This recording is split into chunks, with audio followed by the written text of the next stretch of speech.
Bismillahirrahmanirrahim. Assalamualaikum warahmatullahi wabarakatuh. Apa kabarnya pemirsa TVMU dimanapun Anda berada? Senang sekali saya Rizky Nurul Ilmi kembali hadir menyapa Anda dalam program Catatan Akhir Pekan TVMU yang setiap pekannya kita membahas dinamika keumatan dan kebangsaan tentunya dalam perspektif Persyarikatan Muhammadiyah bersama ayahanda kita Bapak Profesor Dr. Dadang Kahmad MSI, Ketua Pimpinan Pusat Muhammadiyah. Dan pemirsa, pada kesempatan kali ini kita akan membahas mengenai konsep Islam dalam menjaga lingkungan. Dan seperti yang kita ketahui, selain melarang untuk membuat kerusakan di muka bumi, Islam juga mempunyai kewajiban untuk menjaga lingkungan dan menghormati alam semesta. Dan seperti yang kita ketahui juga, pada akhir-akhir ini, saat ini kita tengah merasakan lingkungan yang tidak baik begitu ya, yaitu polusi udara di Indonesia, khususnya di ibu kota Jakarta. Dan pemirsa, sepertinya dan salah siapa sih gitu ya, dan bagaimana kita sebagai umat Muslim, umat beragama menyikapinya. Kita langsung saja berbincang dengan ayahanda kita Bapak Profesor Dr. Dadang Kahmad MSI yang sudah ada di samping saya. Assalamualaikum warahmatullahi wabarakatuh. Waalaikumsalam warahmatullahi wabarakatuh. Bagaimana kabarnya Pak Prof? Alhamdulillah Neng, kabar baik insyaallah. Insyaallah setiap harinya sehat dan tetap semangat. Pak Prof, terkait tadi lingkungan hidup ya, bagaimana sih konsep Islam dalam menjaga lingkungan ini Pak Prof? Ya, bismillahirrahmanirrahim. Assalamualaikum warahmatullahi wabarakatuh. Para pemirsa TVMU yang dirahmati Allah, Islam itu adalah agama rahmat. Sebagaimana yang disabdakan, yang difirmankan Allah, yang sudah disabdakan Allah adalah engkau adalah wa ma arsalnaka illa rahmatan lil alamin. Tidak aku utus kamu kecuali sebagai rahmat bagi alam semesta. Jadi Islam itu adalah rahmat. Kalau rahmat itu kasih sayang ya. Oleh karena itu di antara yang harus dirawat tidak hanya merawat manusia, tapi merawat lingkungan hidup. Dalam firman surat Hud Allah mengatakan wa ansa'akum minal ardi wastamarakum fiha. Aku ciptakan kamu dari tanah dan diharuskan kamu memakmurkan tanah, menghijaukan tanah, menjadikan tanah subur. Nah itu. Lalu juga ada larangan dari Allah, wala tufsidu fil ardi ba'da islahiha. Jangan kamu merusak di bumi setelah oleh Allah dibaguskan ya, disuburkan, dirindangkan tanah itu, jangan kamu rusak. Artinya Islam itu sangat peduli terhadap lingkungan, karena lingkungan itu adalah tempat di mana semua makhluk hidup beraktivitas. Kalau kita merusak lingkungan sama dengan merusak tatanan hidup manusia, binatang dan hewan-hewan yang lainnya. Oleh karena itu sangat jelas bahwa Islam itu menganjurkan kita harus memelihara alam semesta, melihara lingkungan kita untuk kita tempatkan dan menjadi kita sehat walafiat. Baik, Pak Prof, memang Allah juga begitu sayang dan cinta kepada kita, makanya tadi sampai dalam Al-Quran saja ada aturannya untuk menjaga lingkungan hidup dan alam semesta ya Pak Prof. Nah Pak Prof, terkait tadi lingkungan hidup, Pak Prof sendiri pandangannya dan merasakannya itu seperti apa sih lingkungan hidup saat ini Pak Prof? Ya, saya kira lingkungan hidup sekarang ini sebagaimana isu yang dikemukakan dalam Muktamar Muhammadiyah ke 48 kemarin di Solo, yaitu tentang perubahan iklim. Kita sekarang akan berada dalam suasana yang tidak kondusif lagi. Sebagaimana Jakarta akhir-akhir ini kita rasakan sebagai Jakarta dengan polusi udara yang paling tinggi sampai 170 poin. Saat itu membahayakan terhadap kehidupan kita semua. Nah, ini karena apa? Karena kita mengeksplorasi alam ini dengan semena-mena untuk mengejar kekayaan. Padahal kekayaan yang kita kumpulkan tidak akan artinya kalau kita sakit. Dan tidak akan hanya orang lain, dirinya sendiri yang merusak pun akan sakit. Oleh karena itu menurut saya ke depan itu kan jauh lebih mengerikan. tahun 2050 akan terjadi pemanasan global. Indonesia itu akan merasakan 50 derajat Celcius. Sehingga manusia tidak mau lagi berkeliaran di luar, mereka lebih senang untuk tinggal di rumah. Untung kalau rumahnya pakai AC. Kalau rumahnya tidak pakai AC kan sama aja dengan terbakar. Maka pada waktu itu 2050 itu akan terjadi pemanasan global yang ekstrim. Dan itu hanya tinggal 27 tahun lagi. Oleh karena itu mungkin sekarang ini harus ada kesadaran bersama dengan semua pihak. Kalau tidak, ya saya kira ini goodbye lah manusia ini. Akan terjadi kematiannya sangat banyak. Dan lingkungan inilah yang yang seharusnya dijaga sehingga menjadikan kita ini masyarakat yang sehat, yang baik gitu. Oleh karena itu sekali lagi, kalau lingkungan tidak dijaga seperti sekarang ini, pohon-pohon ditebangi, terus menggenjot eksplorasi sumber daya alam, baik itu minyak, batu bara, semua, dan itu dibakar semua, dihabiskan, dan itu akan menimbulkan polusi, dan polusi akan melakukan racun, dan racun akan membunuh kita semua, minimal akan menjadikan kita sakit. Oleh karena itu sekali lagi saya mengatakan Islam itu sangat peduli dengan lingkungan. Kalau merusak lingkungan itu sama dengan merusak atau membunuh manusia seluruh. Oleh karena itu berhati-hati dengan lingkungan hidup yang kita miliki. Masya Allah, artinya memang kita harus siap sedia untuk menjaga lingkungan dan terutama tadi kesehatannya ya Pak Prof. Pak Prof, perbincangan kita semakin menarik lagi terkait konsep Islam dalam menjaga lingkungan hidup. Namun pemirsa tetaplah bersama kami, kita jeda terlebih dahulu. Ya, terima kasih pemirsa Anda masih bersama kami dalam catatan akhir pekan TVMU dan kita masih membahas mengenai konsep Islam dalam menjaga lingkungan hidup. Tadi Prof Dadang juga sudah sampaikan bagaimana dalam Al-Quran dan hadis tentang menjaga lingkungan hidup ini. Dan pemirsa kita lanjutkan, Pak Prof, terkait menjaga lingkungan hidup sendiri, peran kita nih sebagai umat beragama, begitu, tujuan utama dalam menjaga kelestarian lingkungan hidup itu seperti apa Pak Prof? Ya, saya kira kita ini kan yang disebut ibadah dalam Islam itu, kata Abu Al-Maududi, sangat luas pengertiannya. Tidak hanya hablum minallah, juga hablum minanas dan hablul bil alam, itu merupakan satu ibadah. Cuma kalau ibadah kepada Allah namanya ibadah mahdah, itu ibadah yang khas, yang tata caranya diatur oleh Allah Subhanahu wa Ta'ala. Tapi kalau ibadah-ibadah ghair mahdah seperti bermuamalah, menjaga lingkungan, menjaga kehidupan bertetangga, itu namanya bermuamalah. Itu tergantung kepada kebiasaan dan budaya di masing-masing tempat. Yang jelas agama apapun, karena dia mungkin berkepentingan dengan kehidupan manusia, semua agama juga menjaga kehidupan manusia, maka agama apapun mereka menurut perkiraan saya akan sama, yaitu menjaga lingkungan ini secara baik. Apalagi Islam kan dari Gusti Allah. Gusti Allah kan Maha Tahu. Kalau Maha Tahu, dia tahu bagaimana kalau manusia tidak menjaga lingkungan, dia akan begini. Kalau manusia menjaga lingkungan, dia akan begitu. Dia tahu, Maha Tahu. Oleh karena itu, sekali lagi, Islam itu kan sangat sempurna, meliputi segala aspek kehidupan, dan itu saling terkait. Umpamanya kita jangan serakah, mengakibatkan kita ini kan hidup berhati-hati, menjaga sumber daya alam dengan seperlunya, sehingga eksploitasi alam itu juga terkendali. Jadi kalau kita serakah yang melanggar aturan Allah seperti walatus ribu fil ardi, jangan kamu berbuat israf. Israf itu hidup berlebih-lebihan.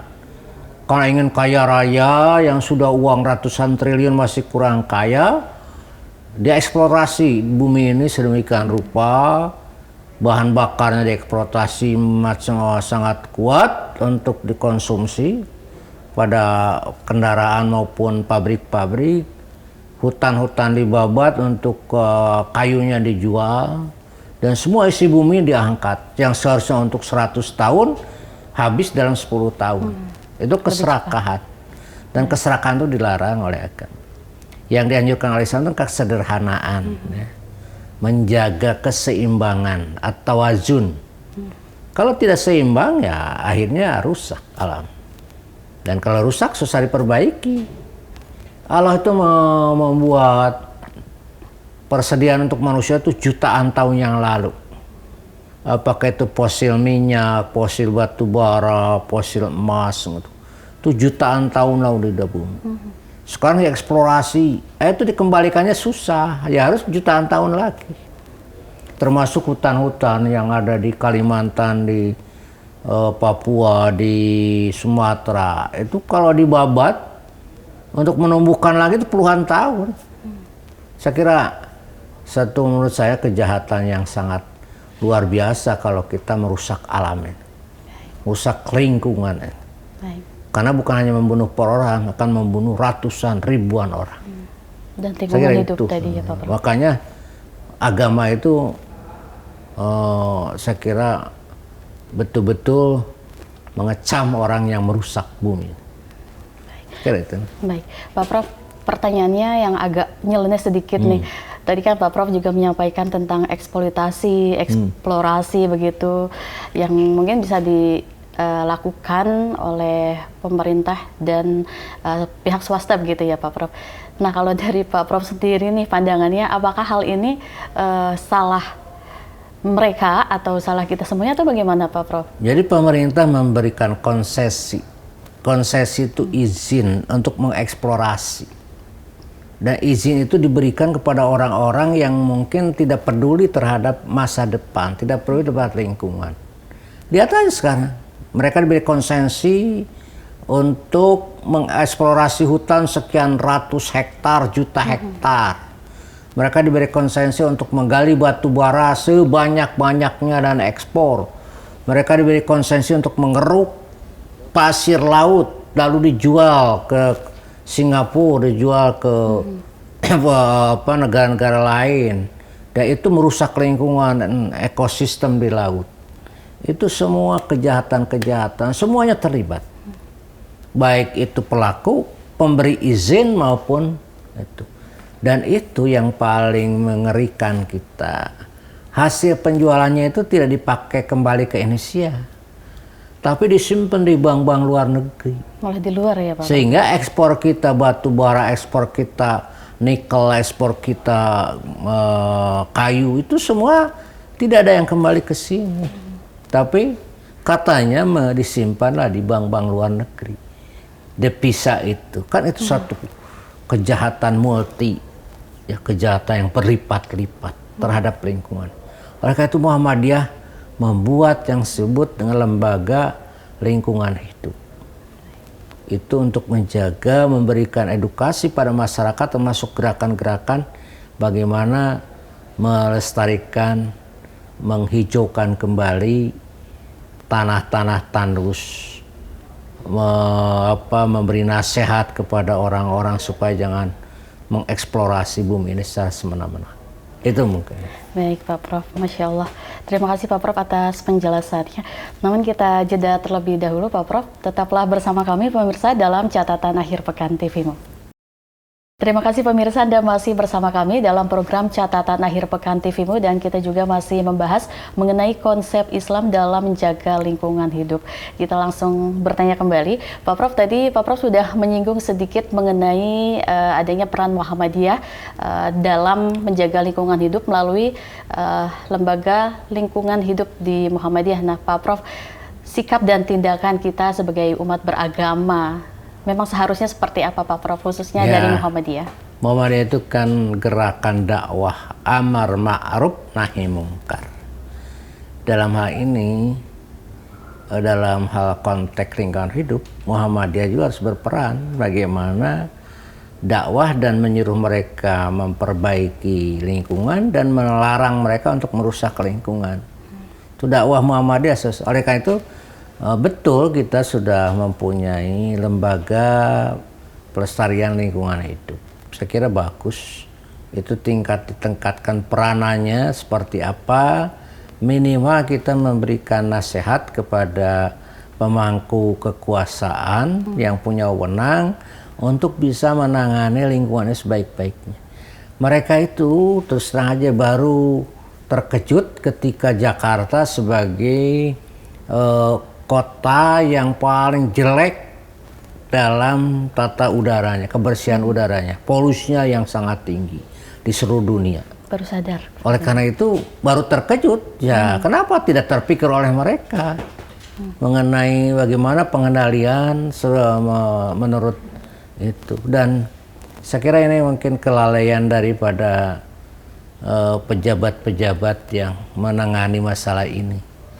Oleh karena itu saya kira Muhammadiyah perlu mengadakan semacam notice ya, peringatan kepada pemerintah supaya memperhatikan tata kelola lingkungan ini secara baik. Kalau perlu juga Muhammadiyah membuat tim khusus.